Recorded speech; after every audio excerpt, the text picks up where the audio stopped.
clear had warned the Minutemen that British soldiers were on their way to capture guns and ammunition hidden around the little towns of Lexington and Concord, the Sons of Liberty prepared to defend their grounds. Meanwhile, there were 13 growing colonies. Meanwhile, the Redcoats marched down to the docks. Boats ferried them across the Charles River. There was no dock on the opposite side of the river, so the men had to wade ashore. Finally, soaked and muddy, the men marched off, shivering down the road to Lexington. As they marched, they heard an unwelcome sound. Church bells were calling, drums were beating the alarm. General Gage knew his attack was secret no more. They marched 16 miles, reaching Lexington at dawn on April 19th, 1776. They found a large line of Minutemen standing on the village green. "Ye villains, ye rebels, disperse! Lay down your arms!"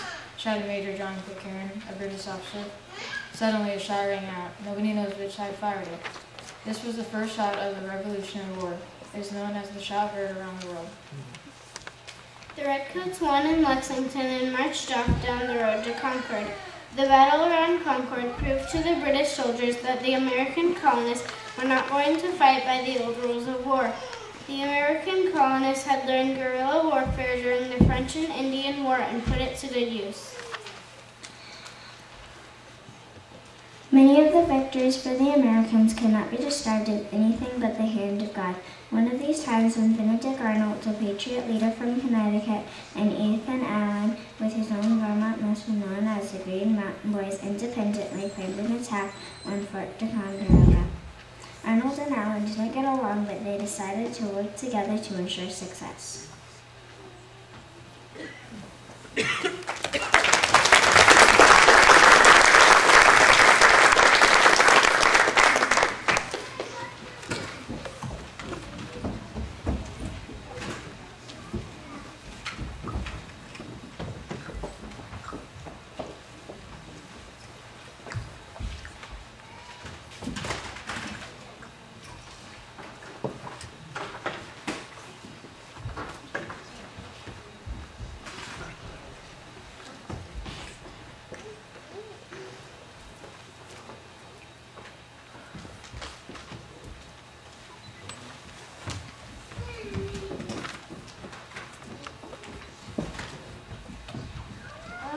Allen head to Bagsburg, Pennsylvania.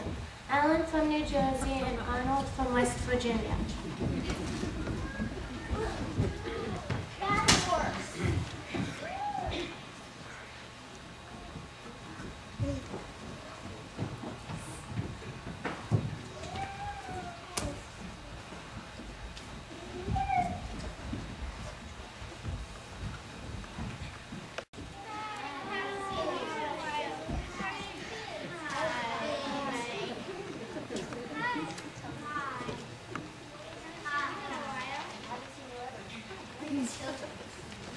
Please open to John 3:16. For God so loved the world that he gave his only Son, that whoever believes in him should never die but have eternal life. Go in peace and serve the Lord.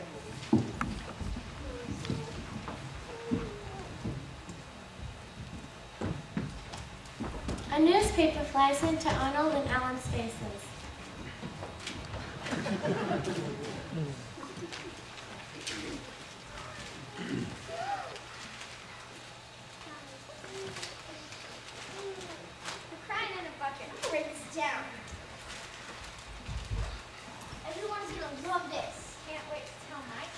They carried to New York to carry out their plan.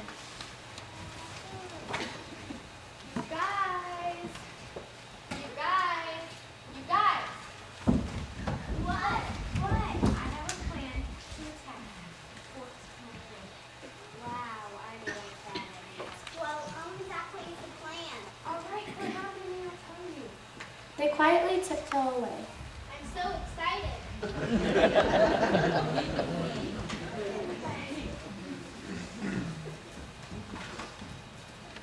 Troops.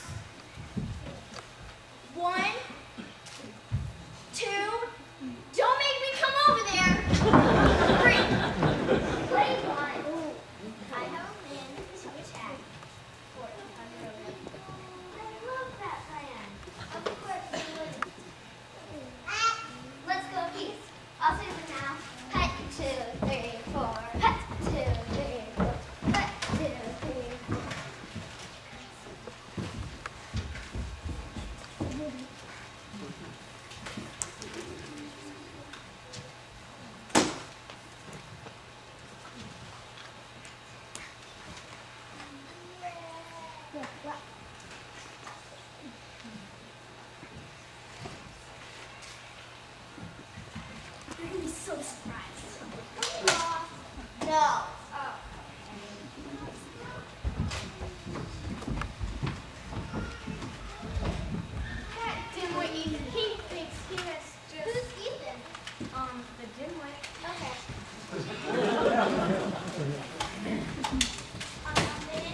T-word. Just come on.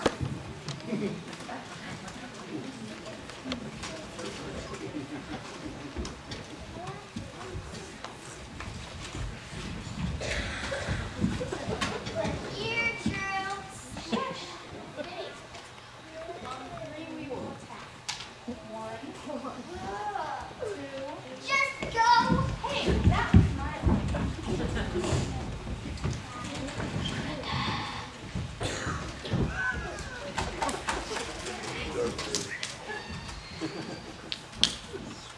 But you are.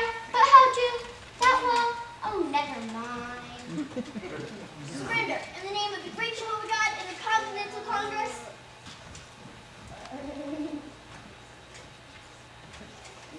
Are we going to die?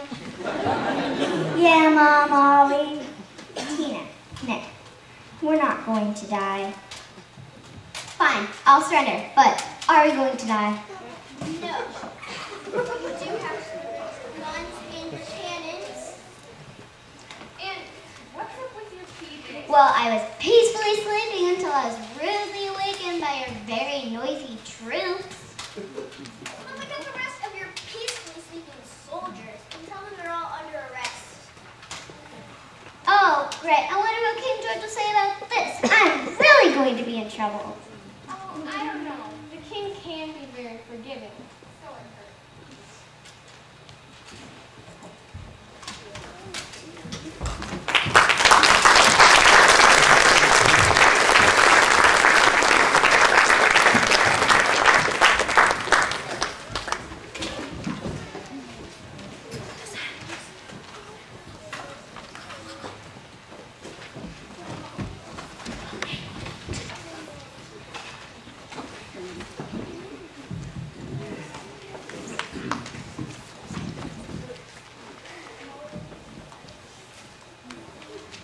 Now that they were adequately armed, the colonists won an open revolt against the king. The king, in turn, ordered more troops to Boston to surround the rebel militia. They were ready to fight. In the Battle of Bunker Hill, the Patriot militia gained the respect of many British commanders. Even though they had lost the battle, they did not give up. Soon after the Battle of Bunker Hill, the British guards found themselves under siege. General Gage wrote to the War Minister in London. The rebels are not the despicable rabble many have supposed them to be.